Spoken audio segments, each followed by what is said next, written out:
Siguiente, por favor.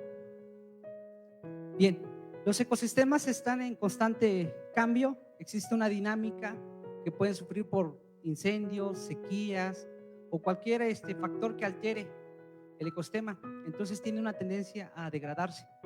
El mismo ecosistema, por su capacidad de resiliencia, se recupera. Sin embargo, cuando el efecto es frecuente o continuo, pues los ecosistemas llegan a perder ciertos factores o cierta capacidad de recuperarse y se van degradando, pasando ciertas barreras bióticas y abióticas en donde ya no es posible una recuperación de manera natural. Entonces es donde intervenimos con diferentes estrategias, ¿sale? Entonces es necesario entender eso. Un ecosistema, por más que se mantenga sano, va a llegar un momento donde las plagas sean más frecuentes o tengan más ciclos, donde los incendios o donde la temperatura sea mayor o los periodos de sequía son más prolongados. Siguiente, por favor. Entonces es importante que tengamos monitoreo, que no solo establezcamos una reforestación y dejemos a la suerte al ecosistema. Necesitamos saber qué está pasando en ese ecosistema, si necesitamos mejorar, adaptar o buscar otra alternativa viable, ¿sale? Entonces es importante, entendemos que no vamos a recuperar de la noche a la mañana las funciones, pero también podemos ir por etapas. Tal vez primero recuperando la capacidad de infiltración, la generación de materia orgánica, y así gradualmente hasta que logremos recuperar la estructura y funcionalidad del ecosistema previo a la perturbación. Siguiente. Estos escenarios es lo más común, ver a empresas que generan grandes desastres mitigándolos a través de compensación, y utilizamos mucho campañas de reforestaciones. Muchos son manejados de tipo político.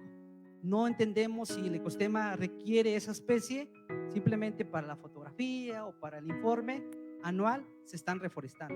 Entonces a veces los lugares no son adecuados. ¿Por qué? Porque te han tenido otro uso. Entonces tratamos de cambiar ese uso. Esto pues a la larga nos da tasas de sobrevivencia muy bajas, ¿sale? Porque a veces no contemplamos la precipitación, que no todos los años es la misma precipitación. Así como no todos los años es semillero, no todos los años podemos reforestar. Entonces debemos primero entender cuál es el periodo idóneo para reforestar, o si el ecosistema no requiere una reforestación inmediata, tal vez algunas acciones previas. Siguiente. Esto es lo que pasa. Suelos que no están capacitados para una especie. ¿Por qué? Porque no tienen estructura, no tienen capacidad de infiltración. Entonces, por más que el árbol ya llevaba 3, 4 años sobreviviendo, en un periodo de lluvias fuertes se degrada. La sequía a veces tenemos buenos años, pero los siguientes, de acuerdo a las predicciones, se mantienen muy secos y mueren los árboles. Las técnicas de reforestación, en ciertas áreas siguen reforestando con bolsas, sin conocer realmente las medidas, o algunos efectos como incendios. Puede que la reforestación vaya muy bien, un incendio natural, un incendio provocado por alguna persona, pues degrada el ecosistema, ¿sale? Entonces debemos entender que es dinámico.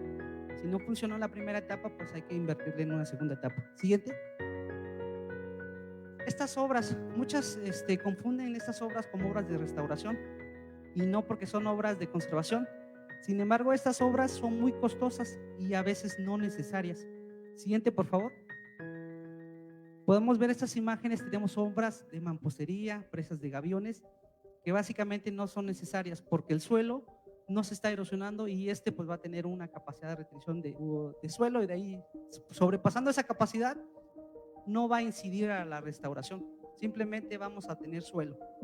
Entonces debemos entender primero, una reforestación no es como tal una estrategia de restauración, y estas obras son obras de conservación de suelo para evitar la erosión y retener un poquito de sedimentos. Siguiente. Estas ecotecnologías son comerciales, pero son costosas. Por ejemplo, este es un Cocoon, que es un sistema de almacenamiento de agua con material biodegradable, que puedes incorporarle 20 litros de agua que va a estar suministrando la planta a lo largo de 1 año, 2 años. Sin embargo, con el tiempo se degradan y tienen estos hilos que por capilaridad pues suministran o dosifican el agua. Suena interesante si tuviéramos lugares accesibles, si tuviéramos agua disponible. Igual, este es igual Growbox, es una caja similar, nada más que es un material más resistente, pero tiene la misma función, administrar agua. Aquí esos son bolsas Trigator, también tiene esa función, darle agua dosificada a la planta.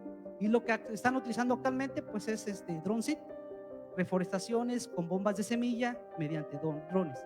Un dron de ese tipo pues está arriba de $500,000. Entonces ahí tenemos dos situaciones muy complicadas. No tenemos agua y los costos son elevados para las comunidades. Entonces nosotros, siguiente por favor, vemos esta necesidad. Primero, hay lugares donde no hay caminos. Entonces, para poder aplicar un riego de auxilio, pues tenemos que transportar el agua mediante animales de carga. Primero, el costo de la renta de los animales de carga es elevado y tampoco no pueden llevar mucha agua. ¿Por qué? Porque pues si después de 4 viajes el animal se tiene que descansar hasta el siguiente día. Entonces aplicarles 1 litro o 2 litros de agua es poco para las plantas. Pero en lugares donde no hay caminos, pues esas tecnologías anteriormente mencionadas no son viables. Entonces nosotros estamos proponiendo algunas alternativas. Siguiente. Este es un sistema de captación con mallas atrapanieblas. Básicamente como materiales tenemos un tubo CPVC que utilizan para plomería y tenemos malla Rachel, malla sombra. Lo que hace es que condensa la neblina o incluso el rocío. Por lo general a veces en la madrugada cuando baja la temperatura se condensa la humedad y cuando amanece el pasto está húmedo. Pues ese sistema lo que hace es condensar esa humedad y se la proporciona directamente a las plantas. Para transportarlas muy fácil porque no son pesadas y simplemente se llevan, se arman y se dejan para que proteja la especie. También de la cuestión de la radiación solar, reduciendo el estrés hídrico. Estas mallas tienen la capacidad de captar una condensación de 0.8 litros hasta 2.5 litros por metro cuadrado. Entonces es el agua que va a suministrar los días de neblina o cuando exista rocíos. Esto lo implementamos en el Parque Nacional Cumbres de Monterrey, aumentó la sobrevivencia. Por lo general, una reforestación tradicional tiene una sobrevivencia muy baja, es del 20%. Entonces realizan reposición de planta 4 o 5 años para tener a mínimo un 60%. Con ese sistema aumentamos a 95% la sobrevivencia, reduce el estrés y genera condensación. Entonces, el costo de cada malla oscila en $55. Comparado con, ¿puedes regresar un poquito atrás, por favor? Otro. Comparado a los costos de esas estructuras, cocoon anda en promedio $400 a $500. Esta malla están en $40, $50 y entonces regresa un poquito. Y estas bolsas igual son comerciales, pero están arriba de $800. Entonces, comparado $55 por cada planta y nos van a durar 10 años porque es un material resistente a la exposición, ¿sale? Y siguiente, por favor. Nosotros solo necesitamos los primeros 3 años. Y una vez que tengan los 3 años, ya el árbol tiene cierta ventaja, entonces retiramos la estructura y lo podemos utilizar en otra área, ¿sale? Entonces es la primera tecnología, ecotecnología que estamos proponiendo como alternativas para aumentar la sobrevivencia y puede funcionar con especies como sembroides, que aunque tenga un crecimiento lento, sí tiene mortalidad por la sequía, o pinos pseudostrobos. Siguiente. Ok. Otro aspecto son las plantas nodrizas. A veces la planta de interés ecológico puede ser un pino, pero el crecimiento es muy lento del pino y necesita mucha protección. Entonces lo que nosotros estamos utilizando son plantas que crezcan rápido, que sean anuales, pero que también fijen nitrógeno, como es el lupinus. En sus raíces tiene bacterias del género Rhizobio que hacen que se disuelva más rápido la materia orgánica y fije nitrógeno más rápido. Entonces estamos propagando esas especies para meterlas como plantas nodrizas en una etapa inicial. Especies que puedan interactuar, como el caso de la gramínea, esta es una Bacterola dactyloides, un zacate búfalo, ese es el diente de león y esta es una Calcepinia pulcherrima. Es una leguminosa, una gramínea y una planta que tiene asociación micorrícica. Están asociados los tres para que genere ese tipo de dinámica en el suelo. ¿Vale? Siguiente. Aquí son otras especies que tienen un gran potencial. ¿Por qué? Porque generan materia orgánica, son resistentes a la sequía, como el caso de Tepozán, el Buteja cordata, la jarilla, Dodonea viscosa. La Dodonea viscosa en mixteco le dicen tushiki, significa árbol de hueso, porque resiste mucho a la sequía. En sus hojas, cuando ustedes tocan las hojas de la Dodonea viscosa, tiene como una resina. Esa resina evita que la planta transpire o pierda humedad, entonces nos sirve como protección. También suelta hojas de periodos. Este Cercis canadensis es una especie que pierde sus hojas, pero resiste a sequías, incluso después de un incendio rebrota gradualmente, y pues es Tecoma stand, atronadora. Entonces son especies que se pueden asociar ecológicamente con otras en una etapa inicial. Después podríamos meter la conífera o la especie de interés ecológico, ¿sale? Es preparar las condiciones para las siguientes especies. Estas, como son anuales, se pueden ir reemplazando. Siguiente. Y lo que también estamos trabajando son con los bombas de semillas, los seed ball, que básicamente hacemos una estructura, metemos diferentes semillas para establecerlas en áreas donde no existan especies, ¿sale? Siguiente, por favor. Y esto es muy fácil, solo ocupamos agua, peat moss, arcilla. Siguiente. Hacemos una bolita, son de 5 centímetros de diámetro, y metemos especies de interés, como acá tenemos una asclepia, tenemos una tronadora, tenemos incluso le podemos poner osmocote, fertilizantes de liberación controlada, le metemos hidrogel para que se disperse y cuando exista humedad la semilla germine, pero ya tenga un poquito de nutrientes. ¿Sale? Siguiente. Entonces lo que hacemos es disponerlo en áreas donde no exista, por ejemplo, humedad, pero estamos esperando el periodo de lluvias. Siguiente. Aquí, como pueden ver, áreas donde es muy difícil que la especie por sí solo se establezca porque no tiene un anclaje. Entonces, pues de tipo rapel o así de manera extrema, lo establecemos. Acá está el doctor Celestino, el profesor de Lomar, están desarrollando esas técnicas, están estableciendo las bombas para prepararlos al periodo de lluvias. Siguiente. Y estas son especies también muy comunes, pero muy resistentes. ¿Sí ubican esta especie? Es la, ¿cómo le llaman? Higuerilla, ¿no? Resinos comunes. Es una especie que germina muy rápido y es muy resistente.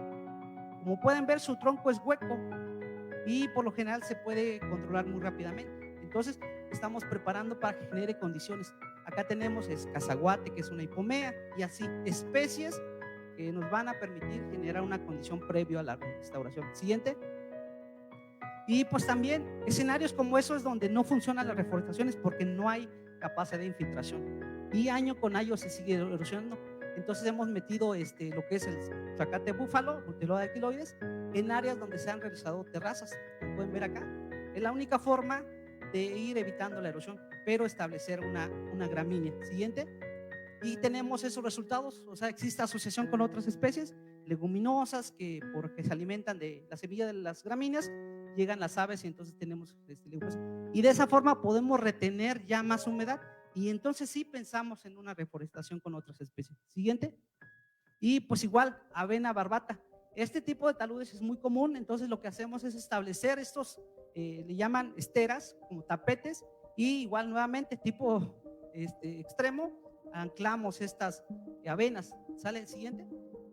Y pues los resultados son esos. Las avenas tienen la capacidad de reproducir vegetativamente, entonces también llegan las aves, comen las semillas y dejan. Y entonces empezamos a recuperar áreas que eran difíciles de restaurar. Entonces con una acción pequeña estamos aumentando esa capacidad. Siguiente.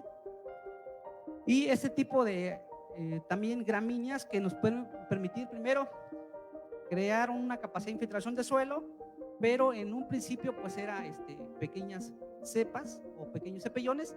Ahorita estaban haciendo, bueno, se está trabajando con son núcleos, es decir, un tapete de 30 por 30 centímetros. Lo que hace es que ese tapete ya lleva estolones de Opices sonorífera, incluso se está utilizando cartones, conos de huevo. El cono de huevo se va a degradar y pues ya no tendríamos que gastar en lo que son macetas. Estos, una vez que se llegue a tapizar completamente, se establece a una equidistancia de 1 metro. Y adentro de también se meten semillas de leguminosas o otras especies, para que al momento de establecerlos empiece a generar un núcleo y se vaya cerrando el área y tengamos esa capacidad. Posteriormente, sí, ya tendríamos que hacer una reforestación. El caso de Sinodon dactylon es una especie introducida, es de africana, sin embargo han mejorado genéticamente la especie y hay una variedad que tiene de 2 a 3 estolones. Es una especie muy pequeña. Esa especie también sirve y se utiliza principalmente para los campos de golf, para que no tenga tanto crecimiento y no requiera mucha agua. Entonces Entonces lo que hacemos es utilizamos este tipo de especies que van a tener un porte muy bajo para una etapa y generar condiciones del suelo. Siguiente. Y también lo que es importante, los jardines polinizadores. Sabemos que a veces en los ecosistemas vamos a tener especies que requieren polinizadores. Entonces estamos utilizando asclepias para las mariposas, lantanas para las abejas y demás polinizadores, y Calcepinia pulcherrima. ¿Por qué? Porque es polinizador de los colibríes. Entonces estamos generando asociaciones ecológicas, estamos metiendo especies resistentes a sequías y estamos generando sus nichos ecológicos que al final van a beneficiar al ecosistema. Siguiente. Y pues sería todo de mi parte. Si tuvieran alguna pregunta, muchas gracias. Kutabi Sandakani.